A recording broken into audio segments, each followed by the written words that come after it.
Welcome to the True Blue Riffcast, the #1 RiffTrax podcast in the world. I am Jeremy, and I am joined, as always, by... Hi, it's me, Dave. I'm awesome, and so is Jeremy. Jeremy, it's our season finale! It's our season finale! Oh! I didn't even know podcasts had that! Yeah, we do. This is it. This is our season finale. Just figured we would actually have a season ender and kind of wrap it up at the very tail end / very beginning of the new year, and we can kind of line our seasons up the same way that we have RiffTrax seasons lined up, at least you and I, the way On we the do Riff it. Wiki, yeah. Yeah, by year. Yeah, by year. You know, fun fact that if you consider 2006 as season 1, then RiffTrax in the year 2020 has now entered its 15th season. Ah, 15. That's crazy. Yep. I was thinking about that when I was going through one of our things we're going to talk about today, just how long they've been doing riffs for, and sitting there trying to just understand, like, holy cow, they've been doing this since 2006 technically, and it's just like it's still going, and it's better and stronger than it's ever been. Yep. Now, today, since this is our season finale, we're not going to be doing all of the regular stuff. Even though there's a lot for us to talk about, we're not going to be talking about The Mandalorian. We're not going to be taking a look at the weekend box office. We are instead going to go through with our best of 2019 for RiffTrax. Ooh. So we've got our favorite RiffTone song. We're going to talk about our favorite Just the Jokes release, even though there was only a handful of those. It's par for the course. Dave is going to be giving us his top 3 RiffTrax presents. We're going to talk about our favorite RiffTrax live show. I'm going to give you my top 3 RiffTrax shorts of the year, and then we will break down our each of our lists for top 3 RiffTrax VoDs. And then we have a little surprise at the end. Yes, we do. So let's start off, of course, looking at our best RiffTones song choices.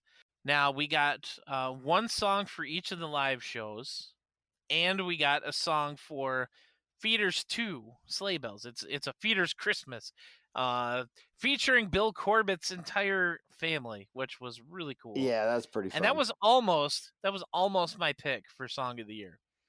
But I sat down and I re-listened to the other songs we got with the live shows, and I had to go with the Legend of Octoman. Like, it's such a great, like, old Western, like, story style song. Like, what was it, Big Jim? Stuff like that. And it's just, I just really liked it. Everybody features in it, all 3 of the guys sing in it. It's not like just a Kevin song or just a Bill song or just a Mike song. And I kind of like that too. Not that I don't love, the other stuff also, but just this one really, I used to listen to a lot of songs in that style when I was growing up because of my parents, my dad mostly. So that really struck a personal note for me. I love that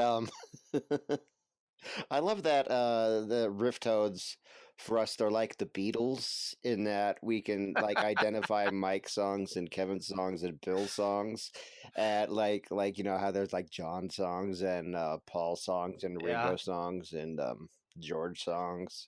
But anyway, back to the RiffTones. Yeah, back to the RiffTones. I gotta go with Star Raiders. He's a Star Raider. Just because, I mean, they're all really good. I mean, this is what you said. We had 4. Usually we don't get that many. Usually we get like 1 if we're lucky. But it seems like we're getting them for all the live shows now, which is cool. Yeah. It's like, well, they're only doing like 3 live shows, so like they have time and stuff like that. It's like, no, they released 37. They released 37 riffs this year. Like literally 37, like 27 from Mike, Kevin, and Bill, and 10 from the RiffTrax Presents teams. They were extremely busy this year. And that's not counting the shorts either that they did. It's just like, I think it's a record year. Looking back on it, and just like, I felt like the Star Raiders song was the most evocative of the Samurai Cop Rock and Action theme, and Mutiny of Love. Mm-hmm. For me, those are like the latter day standards for riff tracks, just like slamming awesome, just like pumped up RiffTones songs sung by Kevin. Like it just cause like, ooh yeah, riff tracks, ooh yeah. That's like I think that one gave me the most. It was most evocative of that, so that's why I chose the Star Raider song. And now we're going to go take a look at our favorite RiffTrax MP3 Just the Jokes releases this year. How many Just the Jokes releases were there this year though? I think there was Jurassic World, Street Fighter. Jurassic World and Street Fighter. That was it. It was those two. Jurassic World and Street Fighter. I actually watched Jurassic World Fallen Kingdom, that riff. You like just watched that, didn't you? Yeah, I watched it like 2 days ago. It's solid. Like I remember this about riff tracks, and like this has got me hooked into riff tracks before. Like anytime I go back to like the old MP3s, because it's just so easy to listen to just watch and listen to VODs now. Yeah. No syncing and blah blah blah. Even though syncing's not that hard, but once you're in it, you're kind of locked in there. But it's just so much easier just to like, boop, right, we're going on the VODs. Mm-hmm. So I think a lot of that's lost. And anytime I go back to one like that, I'm like, oh, this is awesome. I remember this. Like, like I might want to go, like I start thinking about like all the old ones that I love, like Inception, all the Harry Potters, all the Twilights. But the thing is, we haven't had an MP3, a really hardcore MP3 era since 2013. Yeah. And I kind of wish that they would do more, but I understand why they don't. That being said, with as solid as Jurassic World was, or Fallen Kingdom was, I think I got to go with Street Fighter. Just because, number one, I love the movie. You go back and listen to to the episode where we talk at length about Street Fighter. I believe Jeremy and I have very differing opinions on the movie itself. I think it's awesome. I think it's probably in my top 20 movies because I love everything about the movie. Like it's not like The Room for me. It's like it's a genuine, awesome, funny, greatly well executed, intentional comedy. You know, so I love everything about it. And to have Mike, Kevin, and Bill kind of play along for me, it was a real treat. And if I have to choose between Jurassic World and Street Fighter as far as riffs go, I think I gotta choose Street Fighter. Yeah. Yeah, I'm right there with you as far as picking Street Fighter out of the two of them. But it's for the same reasons. I mean, the movie itself, regardless of how you feel about it, if you think it's a well done intentional comedy or it's a terrible movie that everybody had a lot of fun making, even Raul Julia, who was literally dying. But yeah, if you want a more in-depth discussion, you can go check out our episode on that. The title of it is, of course, for us, it was Tuesday. Love it, love it, love it. So there you go. Out of the two Just the Jokes releases this year, Street Fighter is both of our pick for the top one. Dave, Yes, you are the RiffTrax Presents expert. that is correct, sir. So why don't you give us your picks for the top 3 RiffTrax Presents releases this year? Because we had quite a few of them. Oh yeah, dude, we had 10 RiffTrax Presents releases. Bridget and Mary Jo fans might be upset with me for my pick of top 3, but Bridget and Mary Jo they put out a lot, like a lot, and they are on the list. In fact, they're at the very top of the list. Yeah. But number 3, I think, has to go to Adam Age Vampire by Matthew J. Elliott and Ian Potter. They also had a couple of excellent riffs this year by themselves, but I think this one, just because it's such a famous... Adam Age Vampire is one of these movies in bad movie circles that's very well known, and you would think, and it's in the public domain, it's something you think RiffTrax would have done a long time ago. It's one of those things that's been, kind of like overlooked over the years. And the fact that Matthew and Ian got to do it, I thought was really, really cool, and I enjoyed it. So that's why that's my number 3. It kind of goes to show that, like, hey, we have faith in our RiffTrax Presents teams. Picking up the slack, we're going to give them more kind of like maybe not big, huge, major titles, Yeah, but titles of significance that that they can carry and contribute in a major way that way. So for me, that's why that's number 3. Number 2, the crossover riff, Sherlock Holmes and the Deadly Necklace by Matthew J. Elliott and Bridget Nelson, Yeah. who had unbelievably great chemistry in that movie, in that riff. I was real surprised because you go back and you look at Matthew's history with RiffTrax. First, he started. We've talked about Matthew at length on this podcast. We're both big Matthew J. Elliott fans. Hopefully, he's listening. Hi, Matthew. Hi, Matthew. And hi, Ian. And hi, Bridget. Hi, and hi, Mary Ian. Jo. Do they listen? Let's hope so. I think Bridget does. Oh, that's cool. Least. Because she's commented on a few things before, but oh, that's cool. You should show me that.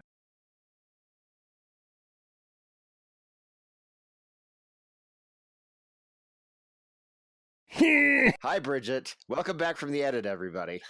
Oh wow. That was awkward. Yeah. Welcome back from the edit, everybody. So anyway, you go back and you look at Matthew J. Elliott's history with RiffTrax. You got so flustered with Bridget there. Yeah, a little bit.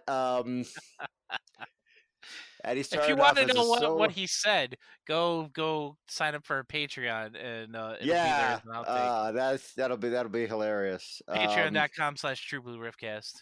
Yeah, it's not bad. It's just like, what did I just say? Oh no. But anyway, he started off as a solo riffer, and he made a name for himself there. And then he got himself a partner in 2014 with King of Kong Island in Ian Potter.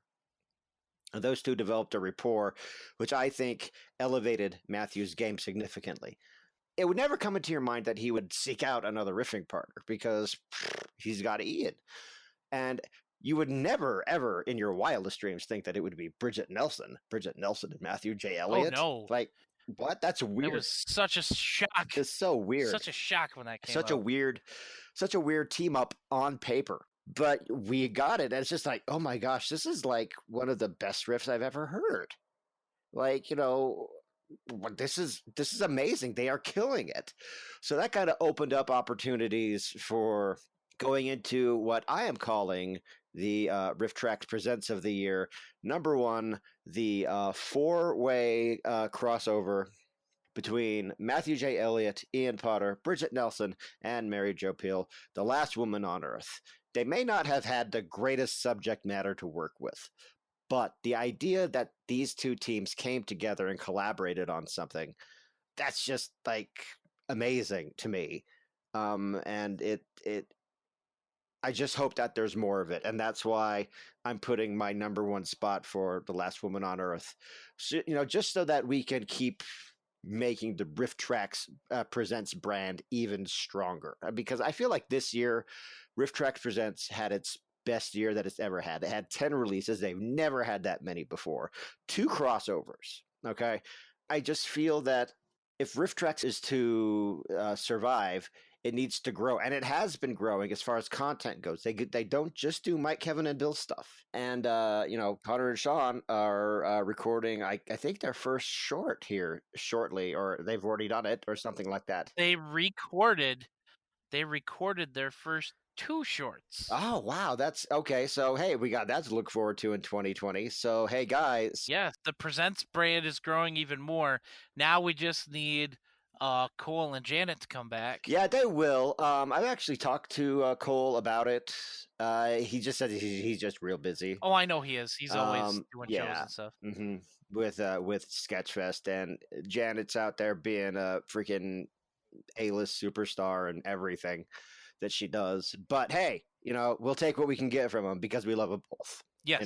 Love you guys. All of our RiffTrax Presents teams, including the new RiffTrax Present team that's going to be making their debut this year, Sean and Connor. Cannot wait for that. I'm super excited. Hey, guys, feature-length movie. Do it. Yes. Okay. Please. Okay. We already did our best RiffTones. We did our just the jokes. We did our RiffTrax presents. Let's take a look at RiffTrax live for this year. I'm not gonna start going off again about Goodrich theaters and how terrible they were this year, and Well, then why did you even bring it up? because I have to at least say something about it. Otherwise, I'm just gonna Right. explode. Okay. But yeah, we had Octoman, Star Raiders, and the new version of Giant Spider Invasion. Before we go any further, did we ever talk about how what's his name is trying to sue RiffTrax and Fathom Events? No. That's happening. Yeah. What's the guy's name? The Or director? that he's trying to. I don't know if he's going to be successful, but the director of Giant Spider Invasion, he's a crazy old coot. Wow, I don't even know his name, so he's not that famous. He's trying to say that the company. Oh, it's Bill Rebane. Okay. Bill Rebane. He's trying to say that the company that handles the rights to his movie and licensed the rights to RiffTrax and Fathom Events did not, in fact, have the rights to license out the movie the way that they did, and is trying to sue that company, RiffTrax, Fathom Events, Cinemark Industries, or whatever their company name is, AMC Theaters, like any theater chain that carried it. Oh, so he's He's just a lunatic. Okay. yeah, Yeah. he's and Is it for it was Is it for $10 million? I don't know if he's quite that level of lunatic, but That yeah, sounds like he's a it's bigger lunatic. And look, like this is hard for me. This is hard for me to admit. It's not going to be the first time you're going to hear me say that tonight, by the way, and you'll know why later. But it's going to be hard for me to admit that this guy is probably a bigger lunatic than James one. yeah. I, I mean, maybe not, just the monetary thing of it, but yeah. yeah. So anyway, RiffTrax Live. RiffTrax Live. So I ended up going with Octoman as my pick Blah, blah. for the best live show of the year. Uh, just because I knew what I was getting with Giant Spider Invasion, and Star Raiders was a good live show. I mean, anytime we can get more Casper Van Dien and Cynthia Rothrock in a RiffTrax feature is always a good time. Plus, the movie was just. I love it. I love it. Star Raiders, how they just like do this. They do this like home movie thing. Like it's something that the Polonia brothers would do. They just go out and just shoot in the forest, and that's like all they did. Yeah. You know. But Octoman, I had no idea what I was getting into. I refused to really look up anything about the movie. I watched the trailer beforehand, and so I got a little slight glimpse of it. But man, oh man, that movie! And any time that something bad enough can happen in the movie where one of the guys quits from RiffTrax is outstanding. It was a And the work, fact that everybody. we It was a got that work. with Bill. Yeah. He put down his microphone and he started to walk away. Like, I'm done. That's it. I can't take any more of this crawling through a cave in real time And then for the third time, or and then you could hear him. and he just walks away. He just, but no, but here when he came back, he was trying to like sneak back onto, trying to sneak back over to his thing. Because if you're familiar with RiffTrax Live and you're there at the Bell Court, I've been there live, by the way. I didn't know if you knew that, Jeremy, but I have been to RiffTrax Oh my Live. God! Shut up, Dave. In the Bell Court in Nashville, Tennessee, by myself in Yeah. person. But they have they're off to one side and they come out. They're off there on the right side. They're off on stage right where they're setting up, and then they come in on stage left, and the big movie screen right there is just off center so that they can look at the movie and riff it with their microphones there on stage right. So Bill had to walk all the way across back over to stage left. Oh, it was so great. And for him to come back, he has to like tiptoe across and pretend. And like, but you could hear the audience cheer, like, "Oh, Bill's coming back," and you could just imagine Bill going, "Shh," right? Yeah. Oh, it was great. It was such a good bit, and the movie was Oh my gosh, it was like Manos level painful. Oh Like yeah, it was pretty there's bad. just there's just so much of nothing happening. Uh, It was outstanding, and we got the McGruff, the Crime Dog short before that, which I absolutely loved I couldn't believe it. because I was like, "Whoa, really?" yeah, McGruff. I mean, I grew And up with RiffTrax, McGruff. Come on, man. he's RiffTrax canon now. There you go. There's a new art project for you. Yeah, well, so Octoman, we may have talked about this when the show came out, but I kind of want to ask you again. Where would you rate the Octoman costume on in the pantheon of RiffTrax monster costumes? Uh, um, Where would you put it? I don't think it's quite at the top. no, But I mean, because you got God Monster now to yeah. add it in there, and I'd say it's down probably. It's above Curse of Bigfoot. Oh yeah, definitely. That's probably the worst. Yeah, that's easily the worst. I think that's what I mean. Like, I think that's even worse than God Monster, honestly. Yeah. I don't know. Probably somewhere in the middle, honestly. Do you know what I think is the best though? I mean, I just think it's just a great costume. I mean, it's a terrible movie, but I'm a great riff. Do you know what it is? What? What are you thinking? Invasion of the Animal People. Oh, yes. Oh my God, yes. Yeah, I love that costume. Yes. It's pretty good. I mean, I know the guys didn't like it, but I thought it was pretty cool. But anyway, so Octoman costume's pretty far down there, but not quite as bad as God Monster or Curse of Bigfoot, yeah. Curse of Bigfoot. Okay. Or the Robo Vampire, Oh, jeez. Oh, man. which we'll definitely have to talk about this year. Like, what part of Robo Vampire? Yes. Oh man. So I chose Giant Spider Invasion. Now the Giant Spider Invasion part's pretty good. Okay. I chose it as my choice for Riff of the Oh Year. God. Do you know why? Yes, because of the short. Because of Adventures in Telezonia. That was Oh like my God. that's like I don't know which is worse, the bags or Adventures in Telezonia. Like you look at it just like I think Telezonia is probably one of the most nightmare-inducing shorts that they've ever done. well, I mean, yeah, I mean, like, well, I still think about Telezonia all the time. I thought about the bags for weeks. Yeah. Anyway, if you don't know what the bags are, go Yep. go watch RiffTrax Live, Summer Beats shorts, whatever it is. The summer one. It has the word summer in it. Summer Shorts Beach Yeah. Party. That was the final riff of the show where everybody involved at the show that evening came out and they all riffed it together, and it was I outstanding. kind of hope they do another shorts live show because they've very, only very done two. They've done two that Yeah, were just that was dedicated to just shorts. They did Christmas Extravaganza, which generated I Need You Tonight, which is a RiffTrax Christmas staple. They also had Weird Al in it. They've done three. They've done three? They've done three. Oh, Yeah, oh, 'cause that's they had right. the I reunion forget show. the MST3K reunion show. My bad. I think they should do another one. I do too. I would enjoy that. But anyway, You know how I am with my shorts. my favorite RiffTrax Live of the year was Giant Spider Invasion. And speaking of shorts, we're going to now take a look at my top 3 shorts of the year. And number 3 is the one that they just released, like right before the end of the year. Oh, this one. And it's Banks the Money Mover. Yeah, they just smacked us with. It's Scrooge. They call him like Albert Scrooge.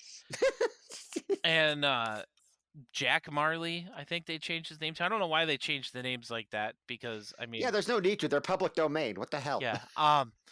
They Scrooge is sitting there and he's counting all of his money, and Marley shows up and he's like, "Your money's not doing any good in your mattress." And they show the mattress and there's all this money sticking out of the mattress. Do people do that? I mean, no.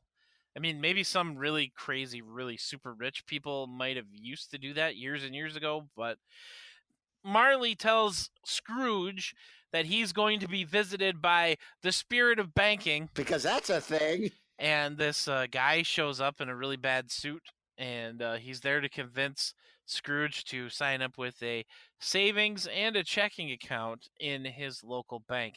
And the one thing that I took away from this short is that if you don't keep your cash in a money hog, then you need to keep it in a wet pinball machine. If you watch the short, that will all make sense to you, I guarantee it. It shouldn't, but it does. Up next is a short that was released this year that actually originated from the missing live show, The Five Doctors, and that is Play Safe, the British short about playing on power lines and in transformer stations. And we have talked about this one before, so I'm not going to get too in depth with it, but it's absolutely bonkers. If you That's didn't hear the crazy. other episode, I mean, there's children dying in it. They get electrocuted, and it's it's Yeah, it's insane, insane. But for my number one short of the year, I am going all the way back to January 9th. so 1 year The ago. first short, the first short released in 2019, and it was a RiffTrax Presents short from Bridget and Mary Jo. It's The Wonderful World of Tupperware. This is it's a half-hour long video that they sent out to people who were they wanted to sell Tupperware and how to throw Tupperware parties. And I know Tupperware parties, they're not really a thing anymore because now it's Scentsy and stupid essential oils and yoga pants and crap like that. But Wow. what? What do you have against that stuff? Or do you just so are you just that loyal to Tupperware? I mean, what I'm happened? just that loyal to Tupperware, damn it. No, but it really, my aunt used to be really big into Tupperware. So this is another one that just kind of brought back a bunch of memories for me of the different things that she had in her house that were Tupperware products. And how much I wish I had some of them now. Like, but I'm not going to get into that. They show how Tupperware is made. It's kind of like This Is Hormel, except not as disgusting uh, and terrifying. With There's no no, cowtails. there's no cows being peeled. There's no basement. There's no There's no basement. hide cellar. Yeah, I don't know. They might have a basement at the Tupperware factory, but yeah. So I'm going with Bridget and Mary Jo's Wonderful World of Tupperware for my number one short of the year. Now it's time to move on to the meat of our season finale, The beef, and the the beef, chicken, the pork. the foie gras. Wait, that's illegal now. It's our This is it's our RiffTrax VoDs of the year. We each picked our top three, and since I just finished rambling on about shorts, Dave, I'm going to let you go first. okay. So number three. It's something. You know what? I'm actually surprised that I chose this to be my number three. I am too. Looking at the overall year, especially a couple of years ago, because a couple of years ago when they released its sequel, it really was not that memorable, I gotta say. But Yeah. and of course I'm talking about Kill and Kill Again, the 2017 release, which was, it was good, but let's be honest, it was, kind of filler, and it's just like kind of forgettable. Yep. But when they released Kill or Be Killed, the original, the OG, whatever that means. I'm not up on my popular culture, but OG I think means like the first. Killer Be Killed. I was just like stunned at just how like original and like memorable it was. I mean, yeah, it's terrible, but it's Yeah. also hilarious. Oh yeah. I mean, like, and that's even without the. I mean, I might have watched that movie without the riff, Whoa. but with the riff, it's just like an A. I think the scene that did it for me was when they took the car apart in the desert and wind sailed back into town. Like for me, that was just like, dude, I love this movie. Yeah. This is fantastic. So that's my number three. Number two, for various reasons, the choice for number two was really between You're the Hunter of the Future and Rats. And I had to choose Rats just because of how vile it is. And it's such a riff tracks kind of movie. That damn sleeping bag. Yeah, ugh. any. But it's also directed by I don't know the gentleman's name, but he directed a movie that a non-RiffTrax movie that Jeremy and I are very familiar with called Shocking Dark. Yes. And it has many of the same cast members as Shocking Dark in it, and it has it's just like the same bat. I mean, I think Shocking Dark is probably bat crap crazier, but Rats is just like this is disgusting. I had to go with Rats for number two. And number one, if you've been listening to the podcast at all the last few months, you've known the riff tracks, I would say around the end of September. They usually make a turn until just like their best titles of the year, Yeah. around about that time. But riff tracks made a hard turn. Not only were most of the year's best titles in this time frame between like the end of September and the end of the year, the content of the riffs just like it made like all the craziness that was 2017 just like it was reminiscent of Yeah. that. Just like every week we got something that was just like incredibly insane, and I would dare say it kicked off. I think we disagree. Well, we'll just go ahead and say it kicked off with Contamination. Yeah. Somewhere around there. And then we got The Visitor, then we got Feeders, then we got a whole bunch of other stuff. And one at the very end, which I will leave for Jeremy, and well, I will be speaking about that as well because I have quite a few things to say about it. But I think the one that I still think about the most has got to be The Visitor. Yep. Number one, ding ding, riff of the year, The Visitor. And we 2019. We did definitely talk about that one. That was the very tail end of October when that one came out. Yep. And we're both just like blown away by it. Yeah, it was October 25th. Yeah. If you want our in-depth discussion on that one, go check out the episode titled Lady Scarecrows. But yeah, it's whew. And I'm sure we'll talk about it again here in a little bit. Oh yeah. With my top three, my number three kind of goes back farther in the year, right after Rats came out. RiffTrax released a movie called I love this so much. I love this one so much. called Zombie, aka I Eat Your Skin. I Eat Your Skin. And we've talked about this one a number of times. It keeps coming Dude, up. we have talked about this one so much. It keeps coming up. And I was so sorry that that it didn't make my top three, but I'm glad that it made it on. I'm glad that I made it onto yours. But yeah, It's we've got a skeezy main hero, if you want to call him that. He's very skeezy. He's a definite playboy. He's sleeping around with everybody.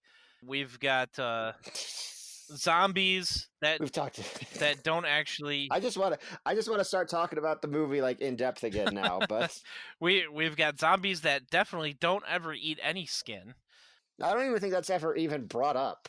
No, it's not.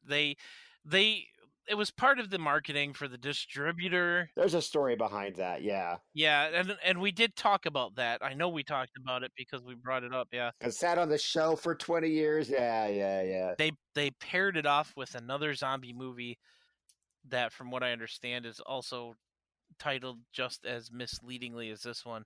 But this is the voodoo kind of zombie. It's like vampire. I drink your blood or something like that. Yeah, I drink your blood was the other. So that's my number three. My number two is the very last release that we got for 2019. We're gonna be talking about this in an extended fashion. I was all set for my top three to be Feeders and Zombie I Eat Your Skin and The Visitor. And then this one came out, and it just totally knocked away all of the other insanity that we got outside of The Visitor. Yeah, man. This is Attack of the Super Monsters. Now, this is... Yeah. It's a half puppet claymation, half animated Japanese TV series where they took the first few episodes of the TV show and they cut it together and made a movie out of it, kind of like Mighty Jack. They did that a few times with some old Mystery Science Theater episodes. But you want to talk about a surprise. Like, this came out on December 27th. So, like a couple 2 days after Christmas. I was not expecting any release in that Yeah, time we thought period the year was done. because we got some Christmas stuff. We got a Bridget and Mary Joe Christmas special. We got Feeders 2, the Christmas movie. We got the Banks, the Money Movers, all these little Christmas releases. And then just boom out of nowhere, Attack of the Super Monsters. And you're just like, what?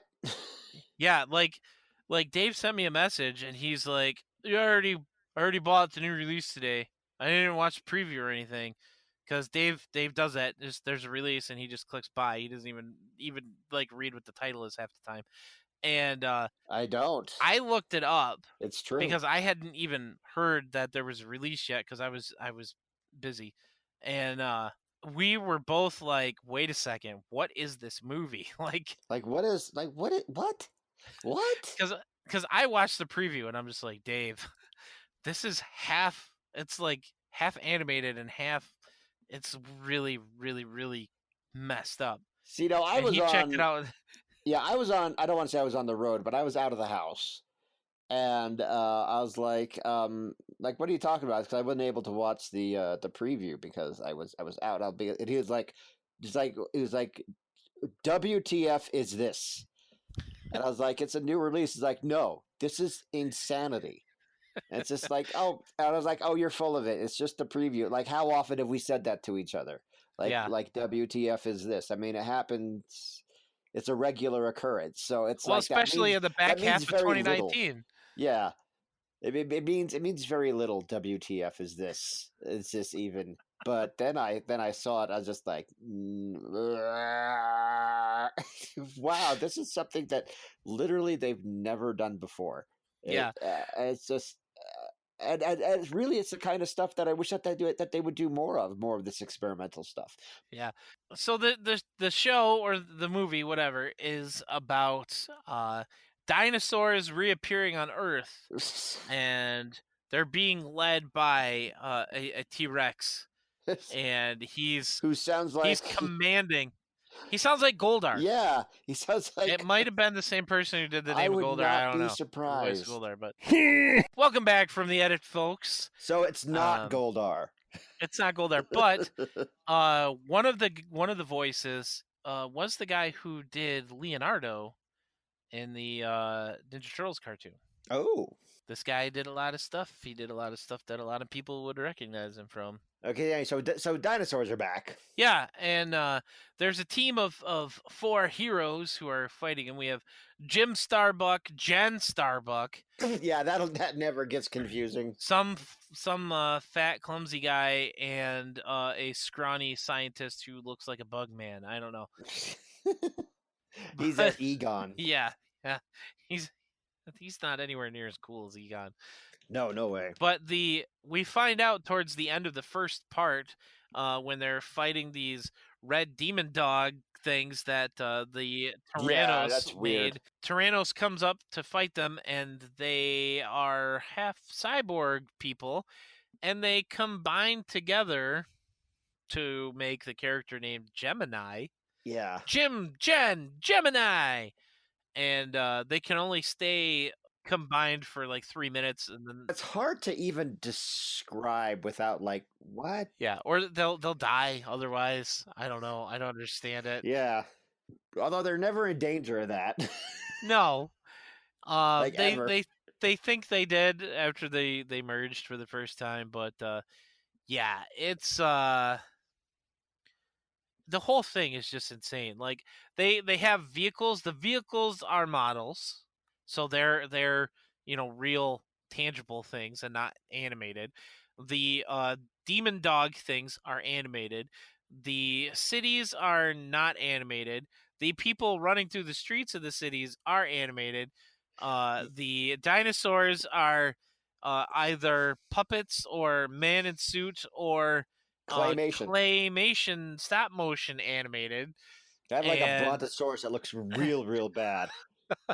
It's real. They show it like 4 times. It's like, stop showing that thing.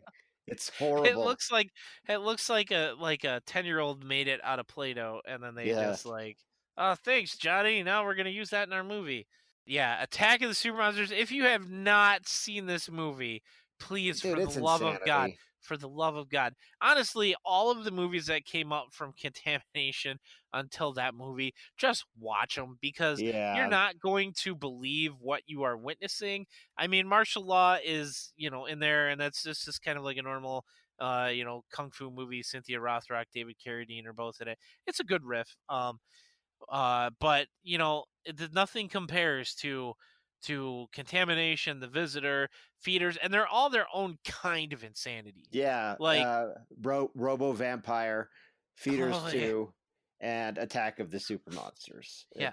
It's So they're all insane, but all in different ways, except for yeah. Feeders and Feeders 2, because they're basically the same thing. They're exactly the same. And now, the weirdest of them all, and my number one for the year, is the same as Dave's, The Visitor. Big surprise Yep, there. The Visitor. That movie is still just, it's crazy. It's crazy. Go listen to Lady Scarecrows to hear us ramble on about how insane it is, but it it, it didn't get much weirder for me than The Visitor. Not saying it didn't get more crazy, but it didn't get weirder Yeah, it's than The definitely Visitor. yeah. I mean, Feeders is okay. Look, Feeders is dumb.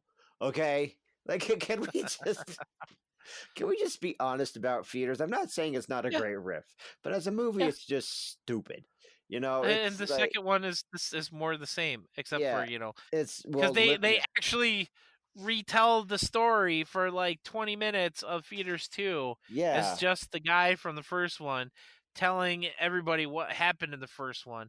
And it's like 2/3 of the way through the movie when he and it decides to has do no it. effect, and it has no effect on anything that's happening in Feeders 2 No, at all. he has At all. nothing to do with anything else in that movie other than talking about how aliens are invading and telling us the story of Feeders 1. That's his only purpose in that movie. And in Feeders too that the guy would have taken a minute in that 20 minutes to describe how the guy that he killed is somehow now alive And again in Feeders too. and he talks about killing him twice, and they show the footage of him killing him twice in sepia tone. Yep. It's Thanks for nothing, Blockbuster. God, they're great riffs though. They're so Yeah, they're so good. Ah, they're very Rogue One-ish in the fact that they're just vicious. Like they are not. Look, they are not very kind to the Polonia brothers, and one oh of them is no. dead. You know. So those are our top choices for RiffTrax for 2019. Carbon and Stone, The Visitor, Riff of the Year, 2019. Yeah, there you go. And there's something a little special going on right now. In a normal version of this, we would be done. But it is now 2020. Yep, there's a 0 in the year now. And we have rounded out a decade. So we are going to give you our picks for Riff of the Decade. Yep, because RiffTrax was around for that entire calendar decade. Yeah. As we were talking about earlier, they've been around for quite a while. We're on what, season 15 you said? Season 15. Technically, I think they would, they'll be at 14 years this summer, but Yeah. now our picks for this are not necessarily our picks for our favorite riffs of all time or for the last Yeah. 10 years. We decided that we would each pick a riff that is just important Yep. to the soul of RiffTrax, to something that's molded it into what it is now. My pick for riff of the decade is The Guy from Harlem. The Guy from Harlem. I heard that cat's a bad dude. It's one of those riffs that all of the fan base has at least heard of. Like, Yeah. honestly, to me, this is one of the riffs that if you are starting to get into RiffTrax, this is one of the first ones that you should watch. Yep, definitely. Because it is, I mean, there's so many callbacks to The Guy from Harlem. We still to this day get jokes about The Guy from Harlem, about burnt steaks and bad scotch and I got 2 questions for you. Yeah. And stuff like Number that. 1. Yeah. My family. We still get callbacks to those to this day, and just some other things that's in there. And it's dude, I never get tired of the Yeah. guy from Harlem jokes. Like I'll still pop for like because you just heard it. It's just like, I got two telephones. Yeah, it's just one of those riffs. I mean, it's one of the few that I have on DVD, and I'll pop it in from time to time just to watch it, even though I could stream it or whatever. But Oh this is one of the ones I want, like, when the internet gets shut down. yeah, This is one I would still want to be able to watch. it's definitely in the top 5 of all time for me as well. And Dave, I know your choice was probably a little difficult for you. Yeah, well, I mean, it was and it wasn't. Because it's just like for me when you hear something like Riff of the Decade, to me there was only one choice. It was an obvious choice, but at the same time, okay, well if you know, you know. If you don't, Google it. My choice for Riff of the Year is Birdemic Shock and Terror.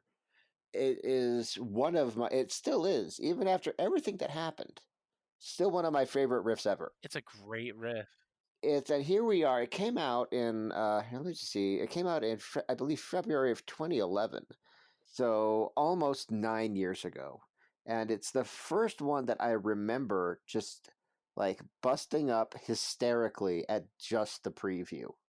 And like I mean I had never heard of Birdemic before.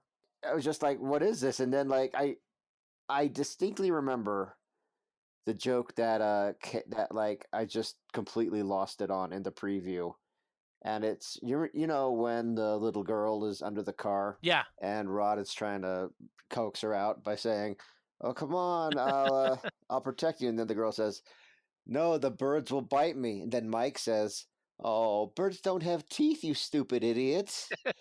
Right, so like and I just completely lost it there, and I was just completely sold on that movie and that riff.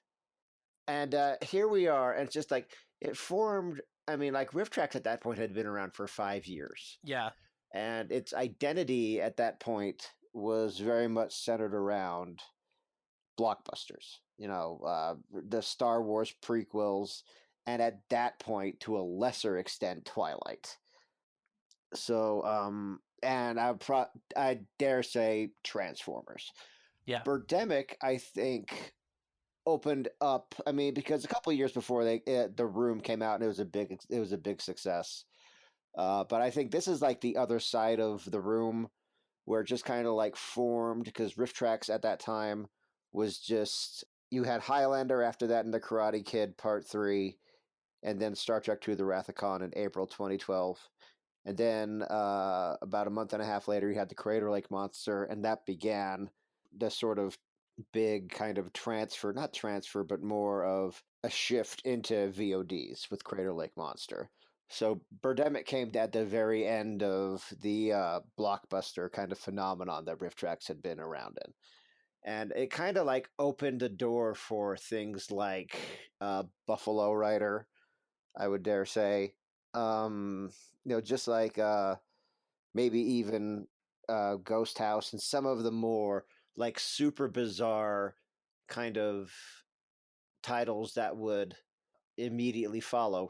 But I think it shaped RiffTrax going into the VOD era as a comedy troupe that had started out in Mystery Science Theater 3000, established itself as RiffTrax in blockbusters for 5 years, but was now transitioning into more experimental movies that were like sort of like Mystery Science Theater 3000, but not. They were really more RiffTrax style movies, and it kind of helped set it apart. And it also, we still get callbacks. It's been almost 9 years, and we're still talking about Birdemic all the time. We're still talking about all the running gags that Birdemic started, like solar panels, such as seals. Salt House. Yeah, like there's like so many RiffTrax running gags that generated in Birdemic. Yeah. Driving and parking, just like you can't even like name them all. It's crazy. We even got a good one in The Visitor. about the mom going out like Becky. Yes. Yeah. Oh God. And the fact that we got two kind of spiritual sequels to Birdemic in Julian Jack and Replica, both of which are both definitely in my top 20. And thankfully, they never did Birdemic 2. So for all those reasons and more, Birdemic, I think, hands down, for me, it's got to be Riff of the Decade. It's a very good choice. I would dare Definitely a good choice. say that even in like it's definitely in contention for the best riff of all time. It's right up there with The Room. Like I think it would probably be a like I think those two would probably have to duke it out for which is the best riff tracks, The Room or Birdemic. I mean, I don't know who would win. But there you go. There's our riffs of 2019 and of the decade, which next year we won't have that, but I'm sure we'll end out next season in the same manner that we did this one, and we will be back honestly probably next week with another episode, because even if we don't get a new release after this one, we still have plenty that we didn't get to talk about during our break time. So we will be back next week, and until then, you can head to patreon.com/True Blue Riffcast, and you can sign up to be a patron, and you can get some exclusive outtakes, and we're gonna have plenty from this episode to put up there. And our listener poll will be up. I have not decided what movies we're going to put on there yet. We might not do that for our season premiere next week, simply because we already have so much to talk about that we missed. But our listener poll is there, and some other little bits and bobs that we put up, including what we're going to be talking about each week. And I am Jeremy. You can find me at pbnawesome.com. You can find me on Facebook, Twitter, and YouTube at pbnawesome. Or you can send me emails, jeremy at trueblueriffcast.com. And I'm Dave, a.k.a. Sugar Ray Dodge. You can check me out on the web at sugarraydodge.com. Send me emails at dave@trueblueriffcast.com. And we will see you guys for Season 2. Happy holidays. Yeah. Or New Year, whatever.